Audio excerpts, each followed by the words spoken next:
Paz do Senhor Jesus a todos. Eu sou o pastor Renato Zanini e você está no canal do Universo Bíblico Teológico. O tema da mensagem de hoje é pecado comer carne de porco? Vem comigo. As restrições alimentares foram dadas por Deus aos israelitas judeus. Nessa restrição, Deus separou os animais impuros e impuros para a alimentação do povo.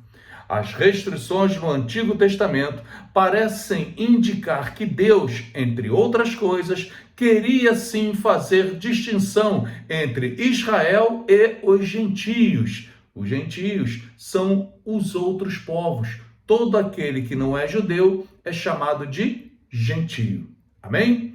Os animais puros representavam o povo de Israel, enquanto os impuros representavam os gentios. Vemos essa distinção era vista em diversas leis para diversas áreas da vida, inclusive a alimentação. Vemos Deus proibindo também várias práticas ao seu povo, que eram práticas comuns aos povos pagãos, ligadas a vestimentas, forma de cortar a barba, forma de se vestir, etc. Tudo isso tinha como foco principal uma diferenciação entre Israel e os povos pagãos. Muito tempo mais tarde, quando a nova aliança mediada por Jesus passou a incluir os gentios, que são os não judeus, os outros povos, esses conceitos alimentares foram suspensos, pois sendo os gentios participantes dessa aliança, já não há necessidade dessa distinção. A distinção agora tem a ver com crer e não crer em Cristo, andar ou não andar nos caminhos de Cristo, ser ou não ser santo. É o que chamamos da aplicação da graça de Deus, que é superior à lei, mas que cumpre todos os princípios cerimoniais da lei em Cristo. Jesus demonstrou a suspensão das restrições alimentares futuras, já em seu ministério terreno. Observe o texto, está em Marcos capítulo 7, versículo 19, que diz: porque não lhe entra no coração, mas no ventre, e sai para lugar escuso, e assim considerou ele puros todos os alimentos. Mas não é só isso. Podemos ver que o apóstolo Pedro, ao ter uma visão de um lençol com diversos animais impuros nele, recebeu uma ordem para matá-los e comê-los. Isso está em Atos capítulo 11, versículo 7. E Pedro, sendo judeu, negou-se a fazer isso. Por que ele negou? Por causa das leis alimentares. Mas ele foi repreendido por causa disso. Em Atos capítulo 11, no versículo 9, vai dizer: segunda vez falou a voz do céu, ao que Deus purificou, não consideres comum. Observe que nessa visão, Deus diz que os animais antes impuros estavam aqui purificados para serem comidos. É uma visão que estava marcando uma transição do tempo da lei para o tempo da graça, dentro do ensino dos apóstolos.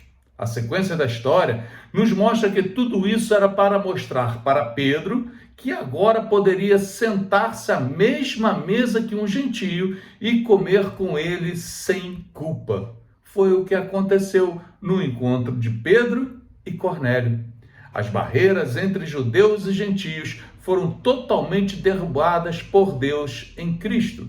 Não há mais leis alimentares. Existe liberdade para que judeus cristãos convertidos levassem o evangelho, adentrassem os povos gentios, estivessem ali e fizessem a obra sem esse tipo de preocupação.